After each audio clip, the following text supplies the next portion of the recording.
Hey everyone. So, yesterday, Mark Zuckerberg made a huge announcement. He announced that Meta will be getting rid of fact checkers.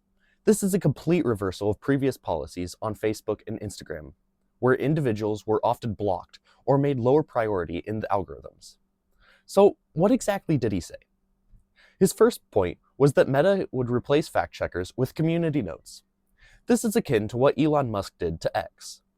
He then talked about the media campaign against the first Trump presidency, stating how misinformation was a threat to democracy shouldn't have been decided by Meta. And he actually came out and said what we've all known for years, that the fact checkers were politically biased. He went on to say that they created more problems than they solved. Now, this is all stuff that we have known for years, but the fact that he is coming out and actually saying it is a big deal in and of itself.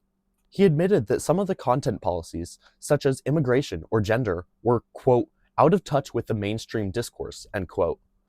He continued with stating that they would tune content filters down to require higher confidence to take down posts. This basically means that they are potentially a far freer platform than they were. They'll catch less offensive content, but the unfair media coverage will diminish, hopefully. He mentioned that they will bring back political content. This is pretty big change, as Facebook originally wouldn't recommend any political content after 2016. Additionally, he stated he would move the content moderation teams out of California and into Texas. Now, all of that to say, the move out of California is important for several reasons.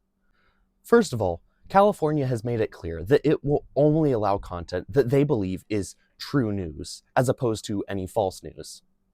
Second of all, this is a clear shift towards the right, given the fact that Texas has a far more hands-off approach to free speech. In his next point, he commented on working with President Trump to promote free speech around the globe. He finished with talking about how, over the past 4 years, even the American government pushed for censorship. Now, all of this stuff we've known for years. The censoring of posts, the pressure by the federal government for companies to censor posts, the blocking of people from Facebook. We knew all of these actions were out there and happened somewhat often. Unless, of course, you've been living under a rock. But all of this is still big for several reasons. So first of all, Mark Zuckerberg claims that we will no longer be censored for political content. Now, for a lot of companies, the damage was already done. I mean, this is 2025. Meta has been doing this for, 8 years now? But still, this is an effort in the right direction. Second, as California becomes more and more restricted in regards to free speech, it's a critical shift in moving parts of the company out of California, following many other big companies who simply want to run their businesses themselves instead of letting the government do it for them. The third reason, and I think it's the most important reason, is he basically openly admitted that the Biden administration has been pushing for this censorship. Now, do I believe that Meta will make the changes that Mark says they will? I don't know yet.